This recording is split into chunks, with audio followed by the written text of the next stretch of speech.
이진우의 손에 잡히는 경제.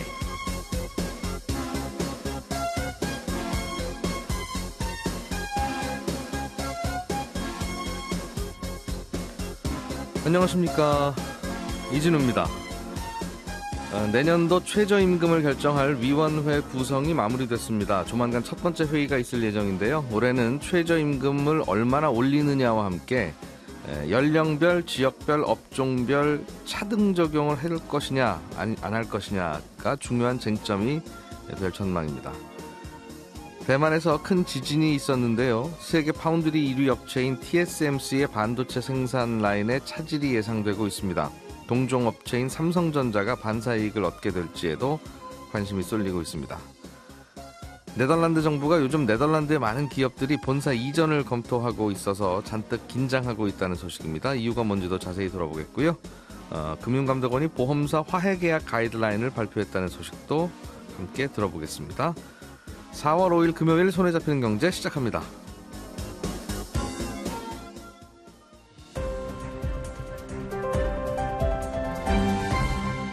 이진우의 손에 잡히는 경제. 네, 오늘은 행복자산관리연구소 김현우 소장, 한국경제신문 이상은 기자, 그리고 박세훈 작가 이렇게 세 분과 함께 경제 뉴스 들어보겠습니다. 어서 들어오십시오. 네, 안녕하세요. 일단 금감원이 보험사 화해 계약 가이드라인을 발표했다는 뉴스인데, 이게 그냥 뉴스 제목만 들으면 무슨 얘기인가 싶어서 그냥 지나갈 뉴스 같은데, 이게 무슨 말이에요? 화해 계약, 이 싸우고 나서 뭐 화해하다 할 때 화해, 그런 의미인데요. 소송이나 분쟁이 생겼을 때 당사자 간에 합의해가지고 문제 해결하고 그냥 마무리 짓는 방식입니다. 뭐 보험사하고 계약자 간에는 주로 이제 보험금 지급을 두고 분쟁이 발생했을 때 맺게 되는데, 계약자는 보험금 주세요라고 하고 보험사는 뭐 못 주겠다 이렇게 맞선 일이 생기면 이 금감원이나 뭐 소송까지 가지 말고 그냥 보험금 일부만 주는 대신에 다음부터 이 사안에 대해서는 다투지 맙시다. 이렇게 하고 이제 계약을 맺는 거죠. 보통 합의라고 하죠. 예. 근데 이렇게 화해 계약을 맺게 되면 소송을 진행 중이라고 하더라도 그게 종결이 되고요. 또 화해 계약의 그 내용 자체로 분쟁이 싹 정리가 되는 겁니다. 근데 이렇게 마무리가 되면 그 이후에는 아주 특별한 사정이 없는 한 이 화해 계약을 취소할 수가 없거든요. 한번 합의한 걸 번복하면 안 된다. 그렇습니다. 근데 이때 특별한 사정이라는 건 뭐 당사자로서의 자격이 없다거나 아니면 그 분쟁이 되는 주요 사안 내용에 이외의 내용에 착오가 있는 경우. 예를 들어서 잘못 합의했다. 맞습니다. 근데 잘못 합의한 게 아예 이 전제 자체가 틀린 그런 경우죠. 그러니까 교통사고 나서 합의했는데 사고 당사자가 아닌 엉뚱한 사람이 합의를 한다거나, 이건 뭐 말이 안 되겠고요. 아니면은 내 과실이 100%인 줄 알고 합의금을 이렇게 조금 받았는데 알고 보니까 그 과실 자체가 잘못됐더라. 그런 경우, 이렇게 특별한 경우가 아니면 뭐 취소할 수가 없습니다. 그러니까 불공정한 계약임에도 불구하고 화해 계약을 맺었다가 피해를 보는 일들이 종종 있고, 또 이 화해 계약을 주로 보험금 삭감의 대상으로 수단으로 쓰는 그런 경우들이 많아서 금융감독원이 이런 경우에는 화해 계약을 이럴 때는 하지 말아라, 이럴 때만 해라라는 가이드라인을 내놨습니다. 이게 보통 교통사고와 관련이 된 피해자가 될 경우에도 결국은 보험회사랑 나중에 합의해 보잖아요. 그렇죠. 합의 본다고 하잖아요. 맞습니다. 그러니까 웬만한 분들은 한 번씩 평생 겪을 수밖에 없는 일일 텐데, 그럴 때 어떻게 해야 되는지를 금감원이 알려준다? 그렇습니다. 이 자동차 사고뿐만이 아니라 질병 사고 이런 것에서도 많이 발생을 하는데, 보통 이제 민원이 접수되는 거는 서명을 합의서에다 했다가 이게 나중에 나한테 불리하다 보니까 이거 취소하겠다라는 민원을 많이 접수들을 한다고 합니다. 겨우 이 정도 금액에 합의한 게 내 실수였던 것 같다. 네, 혹은 다음에 무슨 또 다른 문제가 발생했는데 그건 이제 보상 안 해준다더라. 그런데 이 화해계약이라는 이름보다는 사실 뭐 합의서, 확인서, 신청서, 약정서, 보험금 지급 확인서 이런 식으로 다양한 이름으로 계약을 진행을 합니다. 그런데 내용을 보면 사실상 화해계약으로 작성해서 취소가 어렵다는 걸 모르는 경우가 많다는 거죠.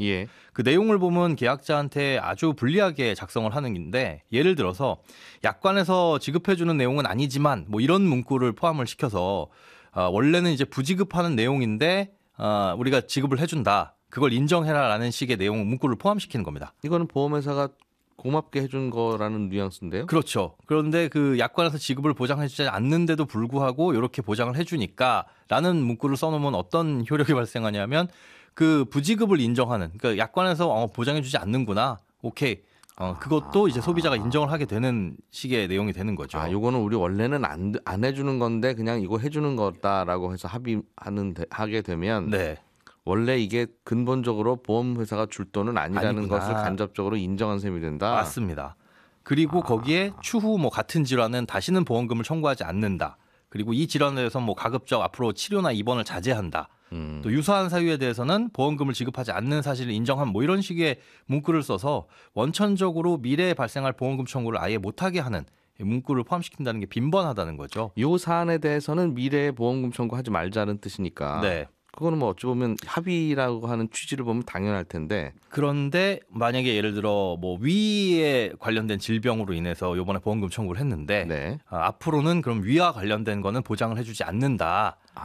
이렇게 아예 이 원천적으로 그 차단을 해버리는 거죠. 5년 후에 생긴 위험도 안 되고 뭐 그런 걸로 확대 해석될 수 있다는 거죠. 그렇죠. 결정적으로 거기에다가 이제 추후 소송을 못 걸게 일체의 권리를 포기하고 어떠한 경우라도 민형사상의 소송이나 이의를 제기하지 않겠다. 이거 굉장히 익숙한 문구잖아요. 네. 이런 문구를 포함하다 보면 앞의 내용이 아무리 불공정하다고 하더라도 소송까지 갔을 경우 불리하게 적용을 할 수가 있습니다. 그러니까 이런 내용들이 사실 소비자한테 모두 불리한 내용인데 아마 귀에 한 번쯤은 익숙하게 들었을 만큼 우리들이 한 번쯤 겪어봤을 텐데요. 그런데 예. 여기 이제 애초에 서명을 하면 안 되겠죠. 그런데 소비자들이 아 이게 나한테 불리한 내용이구나, 불공정한 내용이구나 이런 것들을 하나하나 알 수 없다 보니까 앞서 말씀드린 대로 보험사가 이 보험금 삭감을 할 때 주요 수단으로 화해계약을 남용하고 있다. 그래서 이에 대한 피해가 자주 발생하니까 앞으로는 화해계약을 할 수 있는 요건을 따로 둬서 이런 경우가 아니면은 화해계약을 맺으면 안 된다.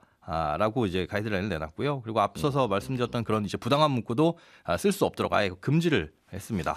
그리고 이제 설명 의무, 이제 화해계약을 체결하게 되면 그 이후에 이 계약을 취소할 수 없다는 이런 설명 의무도 명시를 하도록 했는데요. 만약에 이 가이드라인을 따르지 않고 화해계약을 체결했다가 뭐 민원이 발생하면 요거를 잘 준수했는지를 금감원이 들여다볼 거고요. 그렇게 된다면은 아무래도 지금보다는 소비자에게 조금 더 유리하게 작용하지 않을까. 앞으로 그러면 보험회사하고 합의 볼 때 예. 보통 합의서 초안은 보험회사가 갖고 오는데 네. 보험회사들한테 이런 식으로 문구 넣어서 갖고 와서 소비자 사인 받지 마라. 네. 라는 얘기를 한 거네요. 그렇습니다. 그리고 그 문서도 화해계약이라는 이 문구가 명확하게 들어가야 되고 사실 이제 법률적인 이 용어거든요. 그래서 근데 이건 보험회사들한테 할 얘기인데 왜 우리한테 하죠? 이렇게 가이드라인을 내놨다. 라고 그리고 소비자들도 이번 기회에 알고 계셔라. 좀 주의를 하셔라라는. 네, 보험회사가 잘 신경 쓰고 금감원이 체크할 일이긴 하나 네. 소비자들도 알아두고 주의해야 될 사안이긴 하네요. 예. 야, 재밌네요. 약관에서 보장해 주는 사안은 아니지만 드립니다라고 네. 하면 소비자들은 드립니다에 밑줄 긋고 그쵸. 오케이 하는데 네. 이게 약관에서 보장해 주는 사안은 아니라는 전제를 쓱 깔아서 인정하게 되는 겁니다. 보통 이제 저희 집에서 아이들이 잘 하는 얘기입니다. 네. 괜히 노래방 가고 싶으면 네. 저 친구들이랑 노래방 갔다 와서 공부를 꼭 해야 되겠죠, 아빠. 그런 식으로. 나는 공부해야지 그럼 당연히 그래야지. 이제 그러는데 그게 노래방 갔다 오겠다는 얘기. 네. 인 경우들이 종종 있어서. 네. 이상은 기자님, 네. 우리 최저임금 얘기를 좀 넘어가 보죠. 네. 이제 매년 바꾸는 거니까 최저임금 그 금액은 네. 또 이제 올해도 다시 논의가 시작되는 건 당연한데 네. 어떤 게 좀 주요이십니까? 지금 이제 시간당 1만 원을 찍느냐 안 찍느냐 그것이 결정될 예정인데요. 거의 1만 원을 찍기 직전입니다. 올해의 최저임금 그러니까 작년에 결정해 놓은 임금이 시간당 9,860원인데 그러면 1만 원에서 딱 140원 부족합니다. 예. 그러니까 1.4 몇 % 요 정도만 올라가면 1만 원이 되고 1.5%만 올려도 1만 7.9원 이렇게 나오거든요. 그러니까 동결이 아니면 웬만하면 1만 원을 찍게 될 텐데 예. 과연 찍을 것인가? 그것이 하나의 첫 번째 관심사고 또 두 번째도 있습니다. 두 번째는 최저임금에 차등을 두자는 목소리가 갈수록 커지고 있어서요. 이 부분도 상당히 관심을 끌고 있습니다. 10,000원 넘는 거야. 웬만하면 넘는 거니까 뭐 그거야 당연한 것 같기도 하고 네. 뭐 100% 확정된 사안은 아닙니다만 최저임금의 차등화를 하자. 그러니까 네. 누구는 최저임금이 10,000원, 누구는 최저임금이 11,000원, 네. 누구의 최저임금은 12,000원 뭐 그렇다는 얘기 같은데 네. 이게 최저임금이라고 하는 건 누구나 이 정도는 받아야 된다는 보편적인 개념으로 받아들여서 우리가 적용하는 규정일 것 같은데 그렇죠. 다 여기서 같이 또 똑같이 차등화를 하자고. 하면 네. 네. 그건 뭔가 대전제가 흔들리는 것 같은 느낌은 들고 그렇죠. 그러나 또 차등화하자는 이유는 있을 테니까 일단 주장하는 분들의 이유가 뭐예요? 네, 경영계에서 이렇게 주장을 계속 하고 있는데 업종별로 차등화하자고 할 때에는 이제 업종마다 다 수익률이 다르니까 또 이제 고용하시는 분들의 입장이 있잖아요.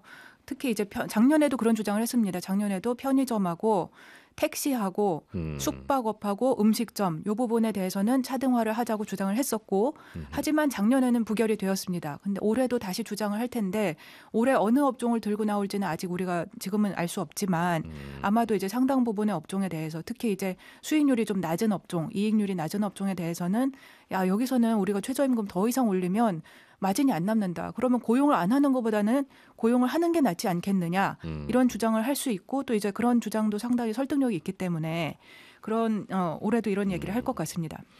어디 사례를 듣고 그러더군요. 어디 산골에 네네. 주민들이 한 2, 30명 사는데 네. 그 동네도 편의점이 하나 있으면 좋고 있어야 되지 않냐. 아무것도 없는 그 동네니까. 근데 그 편의점에 아르바이트를 고용해서 반드시 최저임금을 주면 이 30명이 이용하는 편의점은 도무지 이익이 안 난다. 근데 이제 그 30명 중에 누구 하나가 저 그럼 거기 가서 앉아서 일도 보면서 공부도 하고 그렇게 할게요. 네. 그 대신 그럼 시간당 3,000원만 주세요 해서 합의를 보려고 하는데 안 되죠 지금. 그래야 네. 편의점이 네. 돌아갈 텐데 네. 그거는 좀 허용을 해줘야 되지 않는가라고 하는 게 이제 차등화의 근거 그런 뭐 사례로 그런 주장도 있죠. 뭐 이야기하더군요. 네, 편의점이라는 그런 업종의 양태도 있지만 지방의 그 지역, 경우에는 그 동네는 좀 봐주자. 네, 그런 데에서는 물가도 다르기도 하고 또 이제 그 지역에서 기대할 수 있는 수익도 서울의 한복판에 뭐 강남에서 하는 거하고는 얘기가 다르니까 그런 데에서는 임금을 좀 다르게 주면 어떠냐 이런 주장도 있고요. 아직 근데 이제 그것은 경영계 측의 주장까지는 아니고 그냥 일반적인 여러 많은 분들의 이야기입니다. 또 이외에 다른 차등화 주장도 있어요. 예를 들면 이제 노인을 최저임금을 더 낮게 주자 이런 주장도 있었고요. 그것은 이것도 상당히 또 논란거리가 되는 부분이죠. 그러니까 노인의 생산성이 그럼 떨어진다는 말이냐, 떨어질 수도 있는 거 아니냐, 뭐 이런 얘기도 있고, 그리고 다 떨어진다는 보장도 없지 않느냐 이렇게 생각할 수도 안 있고. 떨어지면 예. 다 고용을 하시겠죠. 이미 누가 뭐라고 안 해도 안 그럴 수도 떨어지면 있죠. 뭐 알아서 취업할 텐데 네. 떨어지니까 고민거리 있겠죠. 이건 뭐 그냥 시장의 가격이 보여주는 현상이니까. 그러니까요. 그래서 여러 가지 이제 사정이 다 다른데 최저임금을 동일하게 하는 것이 문제가 있다. 이런 그 의견들이 많고 또 돌봄 서비스도 또 하나 이슈입니다. 돌봄 서비스에 최저임금을 그대로 적용하면 좀 무리 아니냐. 그래서 한국은행 그 비슷한 보고서를 낸 적도 있고요. 그런 논란이 좀 있군요. 네. 이것도 하려면 아까 그 보험회사들이 잘 쓰는 그 화해계약서처럼 노인들에게도 꼭 최저임금을 드려야 되겠죠라고 하면 그건 당연한 거니까 논란이 있는데 네. 저 최저임금을 좀 그 다르게 하든 한이 있더라도 우리 노인들은 꼭 열심히 고용을 해야 되겠죠? 그런 식으로 물어봐야 그렇지 그건 해야지 그렇게 넘어가게 되는 네. 하여튼 나라별로 이렇게 차등화하는 나라도 있고 또 안 하는 나라도 있고 최저임금 자체가 또 없는 나라도 있고 최저임금이 없어도 잘 돌아가는 나라도 있고 있는데도 어려운 나라도 있고 그러니까요. 자, 대만 지진 소식도 좀 들어보죠. 이게 네네. 많은 분들이 다치고 또 사망해서 사건이긴 하지만 이게 산업계에는 어떤 영향을 주는지도 관심을 안 갈 수 없어서 어떻게 정리되고 있습니까? 네, 그 대만에 굉장히 큰 반도체 공장이 많지 않습니까? 또 우리나라도 반도체 생산을 많이 하니까 우리한테도 이제 대만의 지진 문제가 상당히 중요한 문제가 되는데요. 이 지진이 발생한 지역이 어디냐면 화롄이라고 하는 데인데 화롄은 대만이 동그랗게 생겼는데 그 중심에서 보면 3시 방향쯤에 동쪽에 있습니다. 예. 거기 그런데 이제 TSMC의 대만의 대표적인 반도체 기업인 이제 TSMC의 공장은 북쪽에 있습니다. 북쪽에 있고 또 서쪽에도 있고 그리고 남쪽에는 공장을 지금 짓고 있어요. 근데 이런 공장들을 동쪽에서 발생한 지진의 딱 그 지역은 아니죠. 하지만 대만이 사실 좀 작은 나라입니다. 이게 남한보다 3분의 1 정도밖에 안 되기 때문에 이렇게 큰 지진이 나면 사실상 모든 지역이 지진의 영향권에 들게 되고 그래서 TSMC 공장도 흔들렸습니다. 그러는 바람에 3일 오전에는 공장 가동을 일시적으로 중단을 했고 직원들도 대피했고 이렇게 하는 일이 있었고요. 또 대만의 2위 파운드리 업체인 마이크론도 마찬가지로 공장 가동을 멈췄습니다. 네. 이렇게 하다 보니까 이제 피해가 발생을 한 것인데 그러면 이 피해 규모가 얼마냐 이것이 상당히 관심사잖아요. 근데 이 피해 규모에 대해서 전망이 좀 왔다 갔다 합니다. 맨 처음에는 3일 날 오전에 지진이 발생했고 이틀이 지난 상황인데 어제까지만 해도 비교적 낙관적으로 보는 전망이 많았습니다. 어제 아침까지만 해도. 왜냐하면 큰 문제 아니야. 큰 문제 아니다. 왜냐하면 이제 웨이퍼 공장 내 시설이 손상됐고 또 작업을 중단했다가 재개해야 되는 그런 상황인 것은 맞는데 하지만 제일 중요한 것은 안 다쳤다는 거예요. 그걸 노광 장비라고 하는데 반도체의 그림을 정교하게 그리는 그 장비가 엄청 비싸고 만약에 손상되면 새로 구하기도 너무 힘들고 그래서 만약에 그게 다쳤으면 굉장히 TSMC가 큰 피해를 봤다고 할 텐데 그거는 안 다쳤다. 예. 그래가지고 처음에는 상당히 좀 낙관적인 시각이 많았습니다. 물론 피해가 없진 않지만 피해를 본 작업 시간이 한 6시간 정도 멈춘 데에 불과하고 한 800억 원어치 손실 정도 보면 될 것 같다. 예. 근데 이게 TSMC가 한 해에 뭐 10조 원 이익도 내고 이러는 회사잖아요. 그러니까 800억 원이 뭐 없는 돈은 아니지만 이게 큰 돈은 아닌 거죠. 이게 본인들의 입장에서 보면 좀 세 발의 피 이런 거죠. 하지만 이게 그래서 첫날 밤에는 죄송해요. 웨이퍼 공장이 복구율이 70%를 넘었다고 TSMC 측에서 밝혔고 예. 또 최첨단 공장인 18공장에 대해서도 복구율이 80%를 넘었다. 우리는 괜찮다 이렇게 말을 했고 이때까지만 해도 분위기가 낙관적이었습니다. 그랬는데 어젯밤 들어서 얘기가 좀 분위기가 달라졌어요. TSMC 측에서 지진 피해가 예상보다 크고 우리는 그 영향을 여전히 평가하고 있는 중이다. 이런 식으로 좀 신중한 모드로 바뀌었습니다. 그래서 원래는 3일 밤에는 당일날 밤에는 어젯밤에 그러니까 4일날 우리가 하루 정도 지나면 조업을 다시 재개할 수 있을 것 같다 이렇게 말해서 했는데 지금은 어젯밤에 나온 멘트는 아니다. 이거 조금 더 걸릴 수 있을 것 같고 우리가 좀 신중하게 다시 파악을 해볼 필요가 있다. 이렇게 얘기를 한 겁니다. 그럼 처음에 생각했던 낙관적인 분위기하고는 상당히 좀 톤이 차이가 나죠. 야, 이게 진실이 뭘까 궁금하네요. 일단은 반도체라고 하는 게 라인이 쭉 있어야 되는 거라서 네. 그 라인에 기계가 10대면 10대 중에 단 한 대만 문제가 생겨도 다 라인이 서는 네네. 거니까 80% 복구니 95% 복구니 이건 의미가 없잖아요. 그죠. 마지막 100%가 복구가 돼야 돌아가는 거니까. 맞아요. 그런데 야 이거 부품도 못 구하는 이 조그만 기계 하나가 고장 났네. 이제 그러면 이제 서는 거니까 그걸 뒤늦게 발견했을 수도 있으나 분위기상으로는 야 우리 이거 저 오래 고쳐야 될 것 같은데 그럼 우리 생산량이 줄어들어서 가격 좀 올려받아야 되겠어. 네. 라는 얘기를 이제 고객사들에게 슬슬 하고 있다는 또 해석도 드는 그런 거니까요. 해석이 되는 거죠. 애플이나 엔비디아 같은 고객사들이 이제 칩 생산이 늦어지는 것도 문제고 이미 생산해 놓은 것을 혹시 폐기해야 될 가능성도 있고 예. 이제 그런 문제들의 영향을 받을 수 있다는 생각이 드는 겁니다. 독촉 전화 좀 네. 그만하고 얌전하게 기다려줘라는 네. 얘기를 하기 네, 위해서 네. 약간 또 피해를 과장하는 가능성도 있어 보이고. 네. 우리의 관심은 우리나라 삼성전자가 이 TSMC하고 비슷한 업종이기도 하고 네. 또 마이크론 공장하고는 또 똑같은 디램 만드는 회사잖아요. 네, 그렇습니다. 그러다 보니 이쪽이 어려우면 우리가 상대적으로 반사이익을 보기는 보는 건데 볼 수 있을까? 본다면 얼마나 볼까? 이게 관심이라서요. 네. 일단은 마이크론 문제에 관해서는 마이크론하고 이제 삼성전자는 말씀하신 대로 둘 다 디램을 생산하니까 그리고 디램은 수급에 굉장히 민감한 제품이니까 예. 그것의 가격은 바로 뛸 수도 있습니다. 지금 원래는 2분기에 디램 가격의 상승률이 한 자릿수 10% 이하가 될 것으로 예상이 되었는데 이 지진의 여파로 10% 이상으로 뛸 것 같다는 그런 전망 보고서가 벌써 나왔고요. 예. 그래서 그 부분에 대해서는 이제 삼성전자가 반사 이익을 볼 수도 있는 것이죠. 그리고 두 번째는 이제 디램은 아니고 일반적인 파운드리에서 위탁 생산되는 반도체의 문제인데 이것은 이제 TSMC하고 삼성전자의 문제가 되는데 이런 반도체 고객들이 삼성전자 쪽으로 일부 돌릴 수 있다는 그런 기대감도 있습니다. 시장에서는. 예를 들어서 이제 신제품 개발을 내가 앞두고 있다거나 아니면 즉각적으로 물건이 필요할 때는 삼성전자에서 생산하는 물량을 조금 더 늘려서 대응하려는 수요가 있지 않을까? 이런 기대감이 있고요. 또 이제 장기적으로 보면 어쨌든 대만이 지진에 노출되는 그 환태평양 지진대 그 안에 있기 때문에 그런 문제가 다시 한번 부각되어서 장기적으로 그럴 수도 삼성한테 반사 이익이 있지 않겠느냐는 생각이 있습니다. 그러나 이게 디램이 아니라 파운드리. 네네. 비메모리 네. 반도체 제조에 관한 한 TSMC와 삼성전자는 네. TSMC는 소문난 맛집이고 네. 삼성전자는 그 맛집 옆에 있는 그냥 보통 식당이라서 네. 맛집에 줄 서던 손님이 과연 그 주방장 아파서 길어진다고 네. 옆집으로 갈지는 잘 모르겠다. 생각은 드네요. 박세훈 작가님이 준비한 네덜란드 소식 좀 얼른 좀 들어보죠. 네덜란드 기업들이 자꾸 탈출하려고 그러는 거예요? 죄송한데 시간이 1분 30초 남은 상황이라서 네. 요건 1분 30초 안에 도저히 전해드릴 수가 없어서 이제 예. 급하게 다른 소식을 좀 전해드릴게요. 네. 조금 전에 우리나라 2월 경상수지가 발표가 됐는데 예. 69억 달러 정도로 흑자로 집계가 됐습니다. 예. 우리 돈으로 대략 한 9조 2천억 원 정도로 추정이 되는데 10달째 흑자 기록이고요. 흑자 규모도 조금씩 커지고 있습니다. 월별로 봐도 그렇습니다. 이 반도체 수출이 많이 되고 있는 게 영향이 가장 컸고요.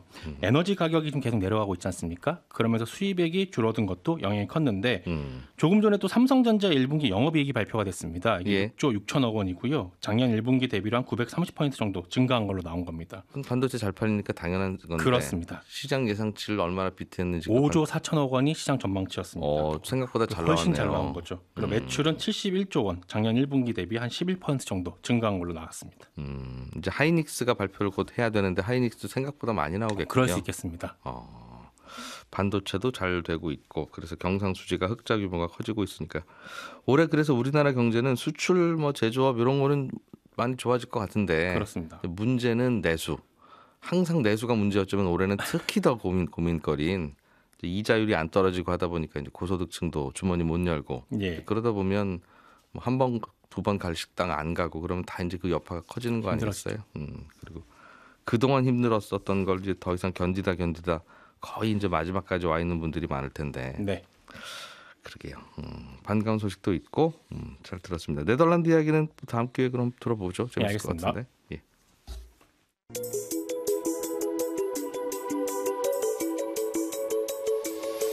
경제를 생각하는 사람들의 즐거운 습관, 이진우의 손에 잡히는 경제를 듣고 계십니다. 매주 처음과 끝에 찾아가는 특별한 코너, 친절한 경제가 이어집니다. 네, 오늘은 청취자 강태경 씨가 저희 홈페이지에 올려주신 질문인데요. 미국 나스닥 지수를 따라서 똑같이 움직이는 ETF에 투자하고 계신데 그 ETF가 미국에 상장된 미국산 ETF가 아니라 우리나라 시장에 상장된 국산 ETF라고 그러니까 나스닥 지수를 추종하는 ETF이긴 한데 그러나 국내 금융사가 만들어서 국내에서 파는 토종 ETF인 건데 여기에 투자하고 계신데 이 ETF가 나스닥 지수가 오르면 오른 만큼 내리면 내린 만큼 움직이는 건 알겠는데 달러원 환율이 오르거나 내리면 그것도 반영되는 겁니까? 아니면 환율 움직이면 빼고 오로지 나스닥 지수 움직임만 반영해서 투자 성과가 나오는 겁니까? 그게 궁금합니다. 이런 질문을 보내주셨습니다. 그러니까 나스닥 지수를 추종하는 국내에 상장된 토종 ETF는 나스닥 지수만 따라 움직이냐 아니면 달러 가치가 오르내리면 그것도 반영해서 오르내리는 거냐 이런 질문인 건데요. 그건 간단합니다. ETF 이름을 잘 들여다보시면 예를 들면 뭐 타이거 미국 나스닥 100, 코덱스 미국 나스닥 100 이런 이름 뒤에 잘 보시면 괄호 열고 H라고 써 있는 게 있습니다. 이렇게 ETF 이름 뒤에 괄호 열고 H라고 쓰고 괄호 닫고 이게 있으면 이거는 환해지가 되어 있는 ETF다라는 뜻입니다. 그러니까 이름 뒤에 H가 붙어 있으면 이거는 환율이 오르든 내리든 관계없도록 해놓은 거구나라는 뜻이니까 오로지 나스닥 지수만 추종해서 오르내리는 거고요. 뒤에 H가 아무리 찾아봐도 없다. 그런 ETF라면 환해지가 안 돼 있는 겁니다. 그러니까 나스닥 지수랑도 연동이 되지만 달러 원 환율이 오르내림에 따른 결과도 또 반영이 되는 겁니다. 그러니까 나스닥 지수도 오르고 환율도 오르면 그런 ETF에 투자하시면 나스닥 지수 오른 만큼도 먹고 또 환율 오른 만큼도 또 먹는 이제 그런 구조고요. 뒤에 H가 써 있는 ETF는 환율은 오르든 내리든 관계없고 나스닥 지수에 따라서만 움직이는 겁니다. 예, 질문 보내주신 강태경 씨께는 저희가 준비한 선물 보내드리겠습니다. 지금까지 이진우였고요. 저는 다음 주 월요일 아침 8시 30분에 다시 오겠습니다. 함께해 주신 여러분 고맙습니다.